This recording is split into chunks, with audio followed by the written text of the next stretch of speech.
My name is Robbie. I grew up in this area and I have 4 gay moms, each that weren't able to get married when I was younger, while everyone in my life essentially was like, oh yeah, they're married. Back in 2013, they officially tied the knot, and that was a really big point in my family's life and is a really big point of pride in my own life, being able to finally see my parents be able to get recognized and get the same rights as everyone else's parents in my life. And so every year it's just been a great way of being able to celebrate that acceptance that my family has been able to see. And what does Pride mean to you this year? Well, obviously bigger than ever this year because of what's been going on nationally and in our own government, with there being so much hate all over the country. It's more important than ever to kind of celebrate what makes us different and to try and be as inclusive as possible and as accepting as possible, so that those that are suffering that hate elsewhere can kind of get a little bit of peace, hopefully.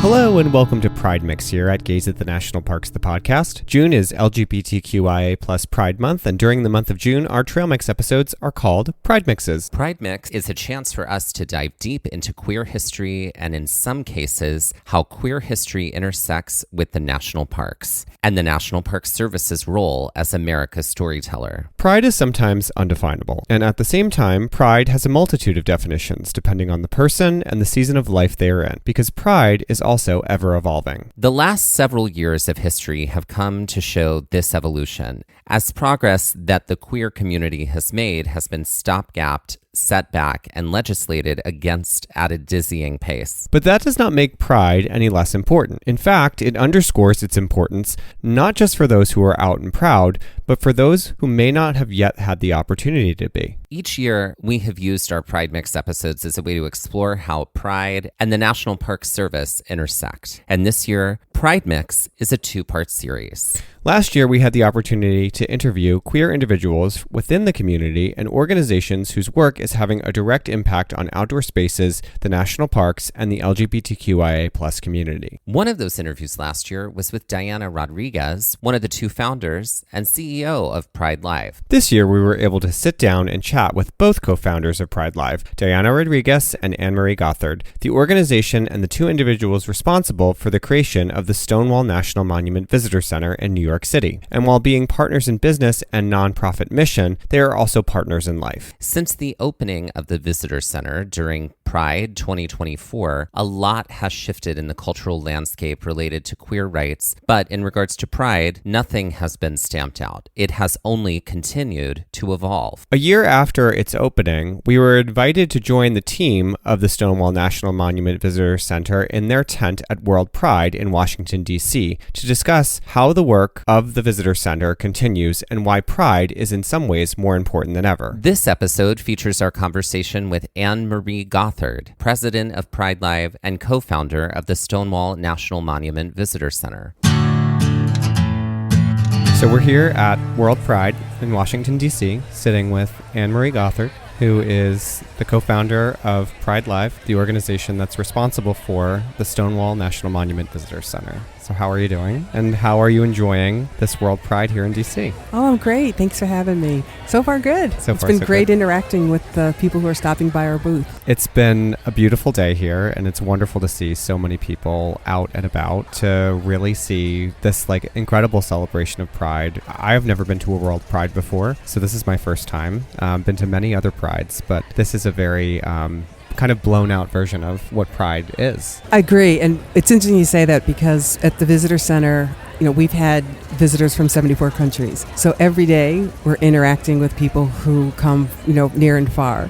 So being here today, it replicates that in a way. So it's really been fun to talk to people who have been from other countries to hear about their interpretation, what Pride means to them. It really supports what we're hearing, what we're seeing in the Visitor Center, and the need to just have a space, that we created. Bringing it to the Visitor Center, what has the last year of being open been like for both you and Diana? Oh, so many mixed emotions. It's been a phenomenal experience. And we joke about, when we first started the concept of a visitor center, I don't think we truly understood what that meant. We knew, philosophically in terms of like the operations for it, but the impact that it's having, just the attention that you're getting and building it, hopefully people will come. We, didn't anticipate how many people would come within the first year. So it's been rewarding. We always say that the Visitor Center is an opportunity for us to give back. So many people helped us along our journey, through both our professional and our personal life. And to be able to build Visitor Center and give it back and open the doors to so many different people is just as our way, as I said, as a gift to give back. So this first year has been phenomenal. I think we've delivered on what we set out to do.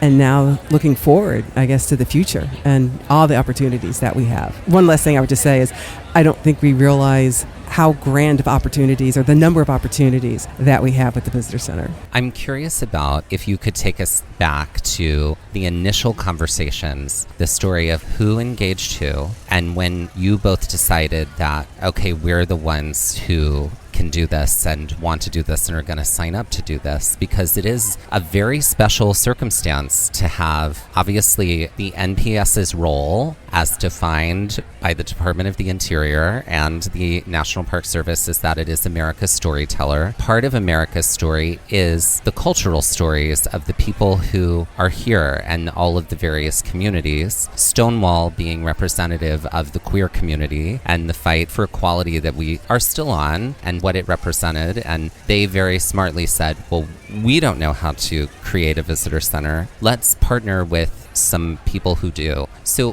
what was that journey like to those initial meetings, and when did you come to the conclusion that, okay, we're going to do this? I'd say it probably started late 2015. So Diana's background is in development, fundraising, and she was contacted by the NPS Foundation to work with them to help really bring awareness and funding to support the designation. Once it was determined that Obama was going to designate the park, then they needed to kind of kick into gear and do some fundraising. So Diana was first approached for that and worked with them. And then at the designation in 2016, Valerie Jarrett kind of casually, gave Diana an elbow and said, okay, now we need a visitor center because every national park has a visitor center. And, Diana's one of those individuals that if you plant a seed, like, interesting, let's think about that. Didn't commit, but I would say it was shortly thereafter she mentioned to me the conversation, and we talked about it, and I 100% said sure, let's do it. Didn't quite understand what that meant at the time, but it sounded great. It needed to be done. We then had to determine, is the space even available, and if it is, how do we go about getting the space? Leasing it? Do we buy it? There was a whole litany of questions that we went through, and once we were able to start that process, COVID hit. So we tabled it because it wasn't an opportunity to reach out to people because we knew we were going to have to, raise funding for it. And then as COVID went on, and once the was near the end of the of COVID period, we decided that we would re-engage and talk with the building management to see if it was available, what they'd be agreeable, what do we need to do. And when we were able to secure the lease, then I think that's when everything just changed. Google was our first founding partner that signed on. By having them on board, it opened the doors for others to then say, I want to be a part of it. And through that, then, we started the build. I guess we did the groundbreaking in June 2022. And we still joke to this day because Diana put on the outside, right? Anytime there's like a new building coming, you have a sign that says coming soon. And she actually put the date, June 28th, 2024. I had suggested, why don't we put summer? Or why don't we just say coming soon or put a quarter? And she said, no, it's the 55th anniversary. We are going to hit that date. And bless her soul, she worked with our project manager, the construction company, architects, engineers. They all knew that date was solid and we weren't going to miss it. And you didn't. We did not. We were there on that day, and what an honor it was to be there and see the support from everyone. That was the day where everyone showed up and showed out because it was the first time this was happening for our community in this way. That was an incredibly special day. What was it like getting to that day a year ago? That was an enormously grand, beautiful ceremony. I know no one will forget for their entire lives. What's interesting is, I think because we were so wrapped in what we needed to do, neither of us really saw the program. So we had a movie night, a few days later where we actually watched the whole show from beginning to end. And the impact And I remember my mom saying to me, you won't understand what you did for several months. And she was so correct. It took us a while, I think, to realize, not only just the concept of it, but then opening the doors, celebrating it, now operating it, really was something that, I think we stepped back and we still can't believe that we did it. We were real intentional about everything. Everything we've done, I would say we've been incredibly intentional. And even with the groundbreaking and the grand opening, everyone that was there and that participated in one way has been supportive of Pride Live, has been supportive of us, whether it's, directly or it's through their community, through their network. They all had something special to bring to the program and to bring to what we've done. So it was a celebration, we hope, for everyone who participated as well, because we wouldn't have opened if it wasn't for them. And that was the one thing we really wanted to do as a way, again, to give back to them and thank them for helping us with that achievement. So obviously making that space what it is involved a lot of just architectural planning, engineering, all of that. But when it came to the curation, because Stonewall is such a pivotal moment in history for LGBTQ plus rights, what was that process like in paring everything down? I mean, because from that, so much has happened since then, obviously, and so much was happening prior to that. But that was sort of like this kind of this bellwether moment. So what was it like to really investigate Stonewall and then to kind of see the branches as they moved out from it, and how did you have to encapsulate what you could without overreaching, I guess? Yeah, that's a great question. I think one of the things that we knew at the beginning is that we are telling the story of an event that happened, right? Sort of like a point in time. We knew that we weren't going to be able to tell the entire history of LGBTQ history. We weren't able to do that because an historic event took place. That was really our focus. So I think once we really narrowed down kind of the scope of the content, it was then how do we provide context? And that's the piece that I think I'm most proud about, is that we're giving people context to what the Stonewall National Monument's about, but also what the rebellion was about. So when you visit the visitor center and you look at, it's called The Stories of Stonewall, which is our permanent exhibit. It's written in chapters. We want people to understand, okay, there was the bar, then you have Greenwich Village, then we have about, the impact of music even, because music is so important in culture. And then we talk about the uprising itself, Mothers of Stars and the community, and then the legacy of Stonewall. So we were deliberate in kind of organizing it into chapters, because we also recognize we only had 200 words, maybe a little more than that, for each panel on this wall. So it started with lots of content, and then we would continue to cut down. But it wasn't, I would say, until we really engaged, and we work with a variety of historians as well on this project, but when we really engaged with Mark Siegel, who's a Stonewall pioneer, he helped provide that first-person account. He helped introduce us to other people who were there, and through their telling of the stories, or telling of their experience, that helped, I think, for us to be able to present it more in a narrative storytelling way, as opposed to feel like you're walking into a museum. And I think that's one of the reasons why the exhibit is resonating so well with people, because they're learning about the history, but they're also hearing it through the stories of people that were there that night during the rebellion in '69.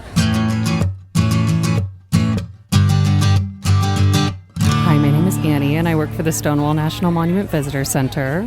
I don't really know if I have an official definition, but something that's been really hitting home to me this year. There's a quote that's been going around the internet, and I feel like this might sound corny, but it's pride is important, or the reason why we have pride is because someone out there thinks they're better off dead. And I just when I read that this year, I was ugh, okay, yeah. And I think it's just working in the center, and then with pride, it's just a constant reminder of that the community is more important than anything else. Regardless of what higher ups, government, whatever, try and throw at you, the people who come together, that is what pride is, and that is what the most important thing is for anyone in this community. So I think that's what pride really is for me this year.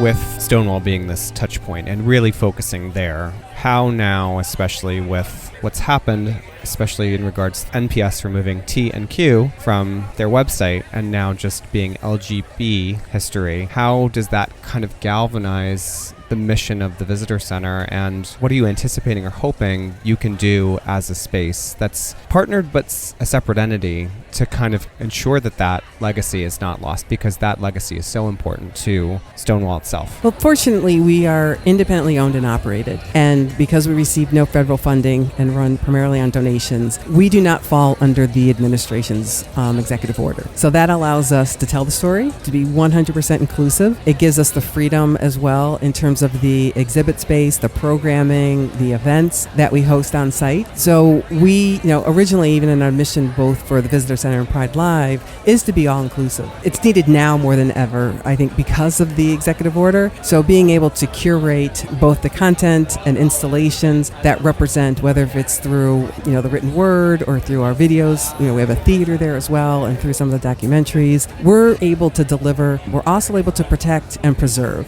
And that is our core mission, is to protect and preserve and share Stonewall's legacy.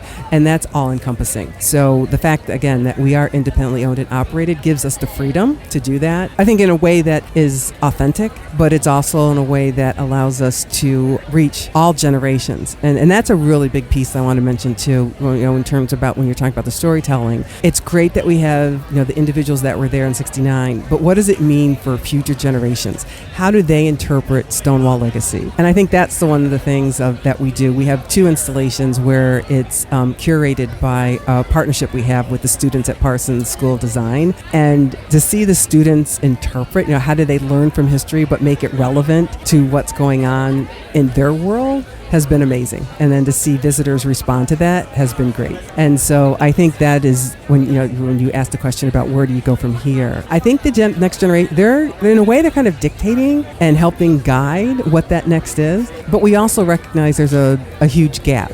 They don't understand the history. And so by giving them sort of like, if you, like we joke, the West Wall is the historical side, it's the context. The East is the new generation, right? So where do the two merge? And that's what we're finding, through the tour groups that we have with students of all ages, all the way up to professional associations who have groups that come in. They're getting input, what Stonewall means from today's generation, and today's generation is learning from the pioneers who really, we're standing on their shoulders for the rights that we have today. I love that. And to just sort of borrow from nature, it's sort of like the sun rises on the new generation and sets on everything that has come before it, like with like the East Wall and the West Wall, right? Like that's what it made me think of. And I was like, oh, I love that. Like the sun isn't setting on the new generation, it's starting with the new generation. And then, but all of the previous generations before are always there, and they're protected and preserved here in this space. You mentioned like the evolution of the new generations coming forward.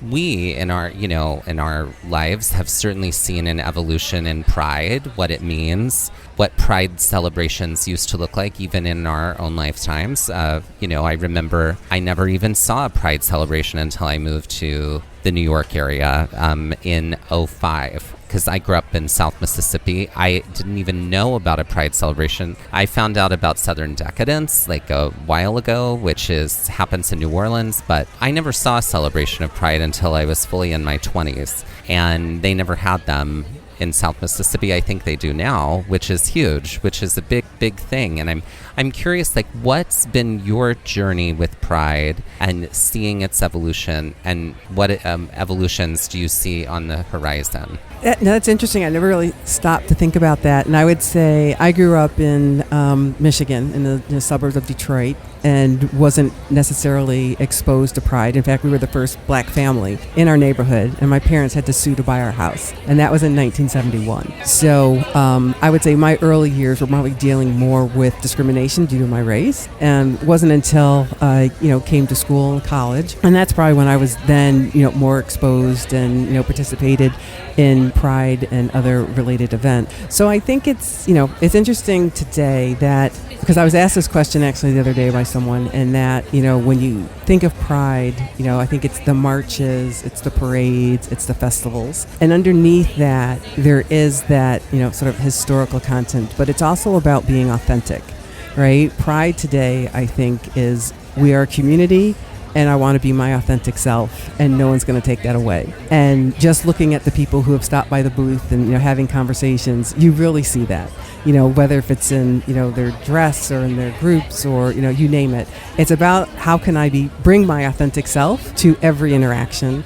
And it's interesting because again, growing up, topics about queer life wasn't on mainstream TV, wasn't written about.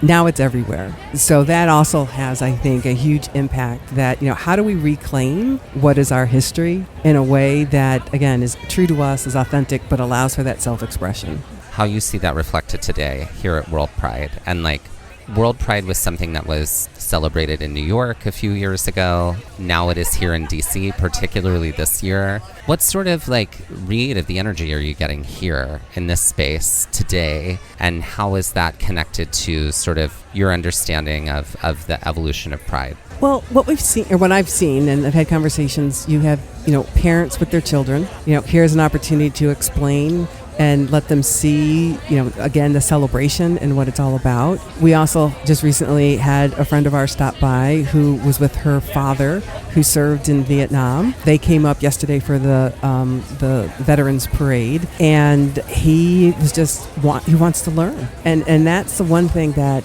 either at the Visitor Center or here at the booth, people just have questions, natural questions, and they want to learn. They want to be a part of it. They want to understand it. And I think if we can continue to gather in places, whether if it's at a festival or if it's at the Visitor Center, we're providing that foundation. We're providing that platform. It's also been really interesting just to see the span of generations who are stopping by, which is phenomenal. I had a gentleman who came by, and he was from Venezuela, and he started crying right here at the booth because he was there in the 60s. And he just said, "This is so lovely what you're doing." And he goes, "It just brought back all the emotions because people don't understand, the AIDS epidemic, the impact that it had in the community, and the fact that, the Visitor Center is dedicated, to Diana's uncle. Maybe she shared that story with you, but for him to just relive that, he just literally, and I wasn't expecting to see tears today.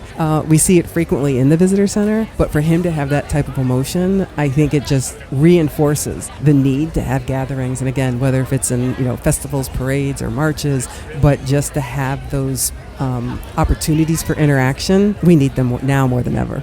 Stonewall, in its own generational evolution, has always consistently been a gathering place. Always. I mean, something that Diana mentioned when we talked to her a year ago was, if something happens to our community, everyone gathers at Stonewall. If there's something to celebrate, everyone goes to Stonewall. If there's something to protest, everyone goes to Stonewall. And I'm curious about what, in the past year with the Visitor Center, how has the Visitor Center continued to participate in that sort of other role that Stonewall plays as a gathering space just for community? I would say we provide the context, right? Because people know something happened, they know this is where we go, but understanding the why behind it, we're able to fill that in. And one of the things that we've been noticing the last few months, because there's always walking tours, right? Christopher Street tours, or the National Park does tours, but we've become the starting point. So people come in, they read the stories, they read the panel, they get a grounding, they kind of leave with an emotional lift, and then they go out on the tour and they experience, they see it, and they walk the route that encompasses the Stonewall National Monument. So I think having a physical space, and it's interesting because when we, going back to your original question about building it, it's a landmark building, so we knew externally we couldn't do anything, but we also knew that it's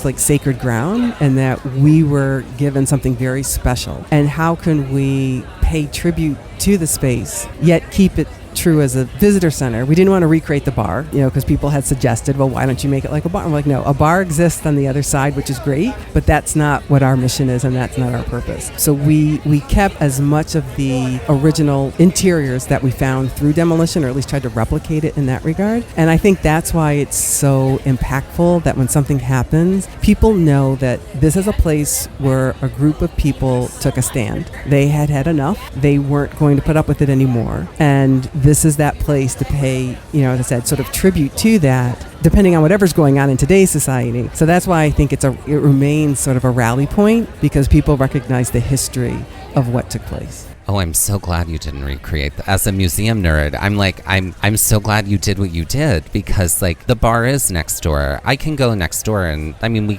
everybody can go next door and get the feel of what it was like that day, or what it was like in there at that time, because it is a bar and it is a different vibe. And something I consistently love about Stonewall, the bar, is that it feels like a very intersectional queer space for all of the spectrums of queerness, which is not something I can say of every gay bar or queer bar.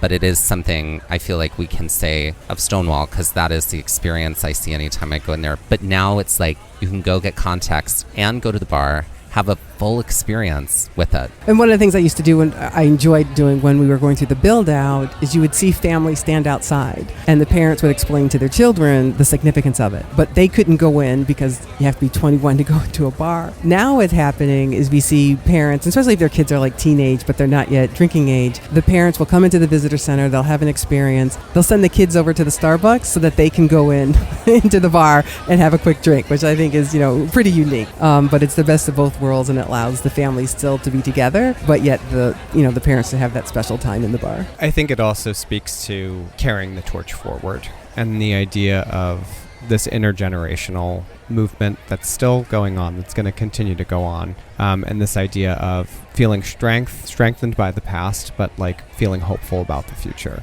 I think for me, and I'm curious for you, I feel like that's about a lot of what Pride is about. It's like feeling that strength from the past and building upon that to build hope for what the future could be. Yeah, so true. And we had one of our team members say one day, I've become a more optimistic person because every day I look at the wall that has all the stories about those who came before her. It was one of those things that was just kind of like, wow, and to have someone who works there, and I would say everyone on our team understands the mission, lives the mission, is passionate about it, but to know that just being there and, seeing the stories every day can change someone's mindset is so strong.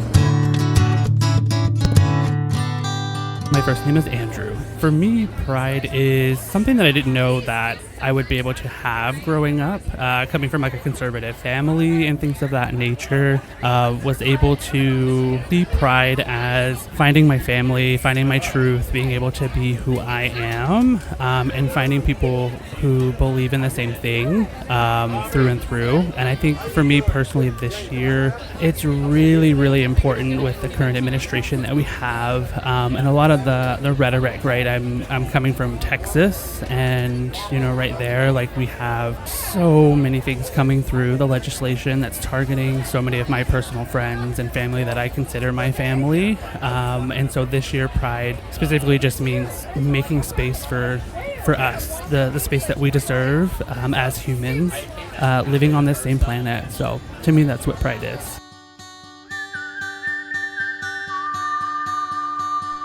And for more information about and to donate to the Stonewall National Monument Visitor Center, go to stonewallvisitorcenter.org.